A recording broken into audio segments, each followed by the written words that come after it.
কুমড়ি খেয়ে পড়বেন এটার পিছনে এরকম কোনো কাজ না। মোটাতে বিষয়ে দাম হয়ে যাবে 8 লাখ নেই। বিশেষ করে দুবাইতে এই কষ্টটা আরো বেশি। টেনশন ছাড়া কিছু নেই। আসসালামু আলাইকুম, আশা করি সবাই ভালো আছেন। তো বিগত বেশ কিছুদিন থেকে বাংলাদেশে একটি খবর সোশ্যাল মিডিয়া, মেইনস্ট্রিম মিডিয়া সব জায়গাতেই প্রচার হতে দেখা যাচ্ছে। ওটি হচ্ছে দুবাইতে এ, ট্যাক্সি ড্রাইভারের জন্য বাংলাদেশ থেকে লোক আনবে বা ড্রাইভার আনবে। তো এটা নিয়ে অনেকেই জানতে চেয়েছেন, পার্সোনালি অনেকে মেসেজ দিয়েছে বা অনেকেই হচ্ছে আসার ব্যাপারে চিন্তা ভাবনা করতেছেন। তো সেজন্য হচ্ছে আজকের এই ভিডিওটি রেকর্ড করা, যাতে করে হচ্ছে আপনারা সঠিক তথ্যটা জানতে পারেন এবং হচ্ছে কোনো বিভ্রান্তির শিকার না হতে হয়, দালালদের খপ্পরে না পড়েন বিশেষ করে। সেজন্য হচ্ছে ভিডিওটা তৈরি করা, ঠিক আছে? তো প্রথমে হচ্ছে আমি যারা এই বর্তমানে দুবাই ট্যাক্সিতে কাজ করে ড্রাইভার হিসেবে যারা আছে দুবাই ট্যাক্সিতে, এরকম কয়েকজনের এই মন্তব্য আপনাদেরকে শোনাবো। এরপর হচ্ছে বাকি আমি আমার যা বলার ওগুলো বলবো। আপনারা প্রথমে এগুলো শুনবেন। ভাই এখানে আসে কি করবে? টেনশন ছাড়া কিছু নেই। ট্যাক্সি পাইতে পাইতে কমসে কম 8-9 মাস যাবে কই। আর এই বাংলাদেশ থেকে আসতে বাংলাদেশে ওখানে টাকা দিব কত, এজেন্সির 4 লাখ 3.5 লাখ 4 লাখ দিব। আবার এখানে ডুবে ট্যাক্সি কাটিং করবো কমসে কম 2 লাখের কাছাকাছি।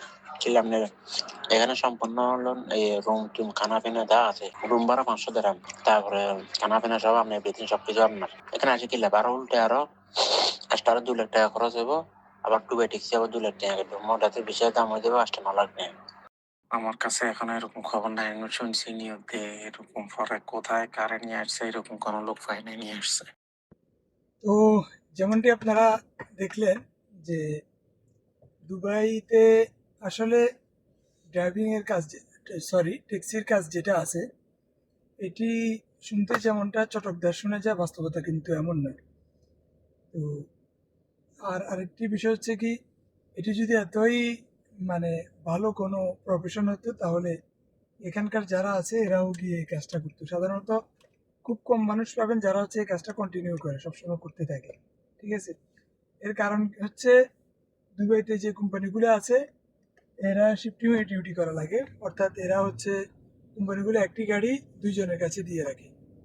তো একটি গাড়ি যখন দুইজনের কাছে, দুইজন ড্রাইভারের কাছে দিয়ে রাখে, একজন 12 ঘন্টা আরেকজন 12 ঘন্টা, এরকম করে হচ্ছে মানে গাড়িগুলো চলে আর কি। এটা একটা বিষয়। আরেকটা হচ্ছে দুবাইতে আগে একটা সময় কোম্পানি অনেক কম ছিল, বর্তমানে অনেকগুলো কোম্পানি দুবাইতে, শুধু ট্যাক্সি কোম্পানি অনেক বেশি, ঠিক আছে? তো যার কারণে ভাড়া পাওয়ারও একটা এই জটিলতা থাকে। খুব একটা ভাড়া পাওয়া যায় না, তারপরেও একদম পাওয়া যায় না যে বিষয়টা তা না, কিন্তু ইনকাম আগের তুলনায় অনেক কম।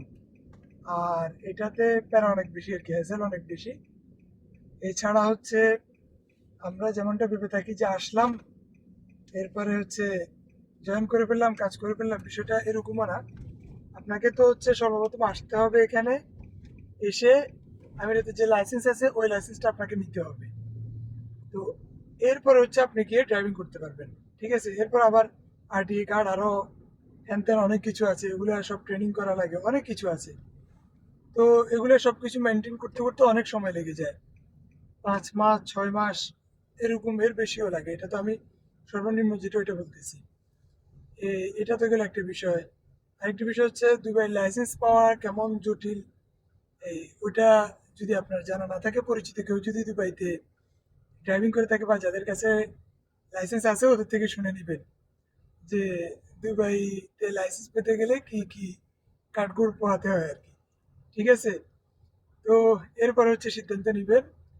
এটা একটা বিষয়। মানে আপনার কাছে লাইসেন্স থাকলেই যে দেশে লাইসেন্স আছে আপনি এখানে এসে যে হচ্ছে ড্রাইভিং করতে পারেন, বিষয়টা এমন না। আর আপনি এটা ভাববেন না যে আমার কাছে তো লাইসেন্স আছে, আমি আসলাম, এই আমার লাইসেন্স নিতে খুব একটা মানে কষ্ট হবে না। এইটাও আসলে একটা ভুল চিন্তা। এখানে লাইসেন্স পেতে অনেক কষ্ট, বিশেষ করে দুবাইতে এই কষ্টটা আরো বেশি, ঠিক আছে? আর এই হলো অবস্থা আর কি। তো আমার ব্যক্তিগতভাবে যতজনের সাথে কথা হয়েছে, যদিও দুবাই না, আমার ব্যক্তিগতভাবে আবুধাবি ড্রাইভারদের সাথে কথা হয়েছে, এদের অ্যাভারেজ, এদেরকে অবশ্য কমিশনে, দুবাইতেও আমি যতটুকু জানি দুবাই শারজা এই কোম্পানিগুলোতে কমিশন হচ্ছে এদের এই স্যালারি আসে আর কি। তো তো ফিক্স একটা স্যালারি থাকে, বাকিটা কমিশনে আসে। তো বর্তমান যে অবস্থা, এখানে হচ্ছে অনেক ক্ষেত্রে কোম্পানি রুম দেয়, আবার অনেক ক্ষেত্রে রুম দেয় না। তবে খানা কোম্পানি দিবে না, খানা নিজেরই। এরপরে হচ্ছে তো প্রাথমিক পর্যায়ে মানে মানুষ একটা রাস্তাঘাট চিনতেও সময় লাগে, এটা একটা বিষয় আছে। মানে যা যা আছে আর কি, মানে এটা এমন না, আমি এটা বুঝাতে চাচ্ছি এটা একদম হুমড়ি খেয়ে পড়বেন এটার পিছনে, এরকম কোনো কাজ না। যে এটা এমন কিছু না যে যেটা একটা সার্কুলার দিয়েছে এটার জন্য যে একদম হচ্ছে আপনার সবকিছু ছেড়ে দিয়ে এটার পিছনে দৌড়াতে থাকবেন, এরকম কিছু না। এটা এটা শুনতে যতটা মানে আমাদের দেশে তো আসলে হয়েছে কি, আমরা আমি নিজেও এর মধ্যে অন্তর্ভুক্ত। আমরা হচ্ছে শুধু মধ্যপ্রাচ্যে, যেহেতু মধ্যপ্রাচ্যে আসারই আমাদের ক্যাপাসিটি আছে, আমি তো বললাম সবকিছুর মধ্যে আমি নিজেও। তো আমার যেহেতু মধ্যপ্রাচ্যে যাওয়ার ওই সামর্থ্যটা নাই, মধ্যপ্রাচ্যে কিছু একটা শুনলেই হচ্ছে আমরা হুমড়ি খেয়ে পড়ি। তো এটা একদমই অনুচিত। আমাদের কাজ হচ্ছে প্রথমে আমরা যাচাই করব, দেখব ওই কাজটার আসলে কি, ওইটা কেমন, কতক্ষণ করা লাগে, আমি যাব, আমার কত টাকা হচ্ছে বেতন আসবে। এরপর হচ্ছে এই যে আমি আসতেছি, যে টাকাগুলো খরচ করে আসলাম ওগুলা কাভার করতে, ওগুলা আমার এটাকে কি বলে, মোটামুটি যেই ঋণ করে ধার দেনা করে আসলাম ওগুলো পরিশোধ করতে কেমন সময় লাগবে, এসবগুলো হিসাব নিকাশ কোম্পানির সাথে না করে, দালালের সাথে না করে, যারা বাস্তবিক অর্থে হচ্ছে কাজ করে ওদের সাথে বুঝে শুনে সিদ্ধান্ত নেওয়া দরকার। তো আশা করি বিষয়গুলো বুঝাতে পেরেছি। কথা হচ্ছে ওইটাই, এটা হুমড়ি খেয়ে পড়ার মতো কোনো বিষয় না। আর কারো যদি একান্ত আসতেই হয় আপনি আসেন, তবে কমপক্ষে লাইসেন্স নেওয়ার জন্য 5 বছর, এরপর হচ্ছে মোটামুটি আপনার অভিজ্ঞতার জন্য, সরি লাইসেন্স নেওয়ার জন্য 5 মাস, আর মোটামুটি আপনার অভিজ্ঞতার জন্য আরো 5 মাস। আপনি দূরে এই 10 মাস বা 12 মাস বা 1 বছর যেটা বলি, ওরকম একটা সময় হাতে রাখবেন যে এই সময়টাতে আমার 1 টাকাও এখান থেকে ইনকাম আসবে না, আমি 1 টাকাও বাড়িতে পাঠাতে পারবো না। ঠিক আছে, বা পাঠাতে পারলেও বাড়িতে সর্বোচ্চ 8 থেকে 10 হাজার টাকা এরকম পাঠাতে পারবো। এরকম একটা চিন্তা ভাবনা নিয়ে এরপরে হচ্ছে আসেন। ঠিক আছে, অন্যথা আপনি এমন ভাববেন না যে আজকে গেলাম 2-3 মাস ট্রেনিং করলাম, লাইসেন্স পেয়ে গেলাম, এরপর থেকে দেওয়ানাদারের পাওনাদারের যে দেনা দেনা আছে ওগুলা শোধ করব, তারপর হচ্ছে এই এটা করব সেটা করব, এগুলা অন্তত পক্ষে এই স্বপ্নটা বাদ দিন, এই স্বপ্নটা দেখিয়েন না, বিশেষ করে মধ্যপ্রাচ্যের ক্ষেত্রে। ঠিক আছে, তো সিচুয়েশন যেমনটা শোনা যায় আসলে এরকম কিছু না, অনেক কঠিন। সেজন্য যে কোনো পদক্ষেপ নেওয়ার আগে, যে কোনো পদক্ষেপ নেওয়ার আগে ভালো করে ভেবে চিনতে এরপরে পদক্ষেপ নেবেন। ঠিক আছে, আশা করি বুঝাতে পেরেছি।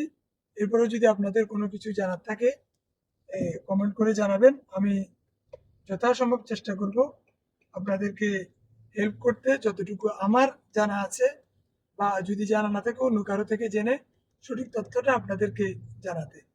তো আজকের জন্য এই পর্যন্তই। আশা করি সবাই ভালো থাকবেন, সুস্থ থাকবেন। আল্লাহ হাফেজ।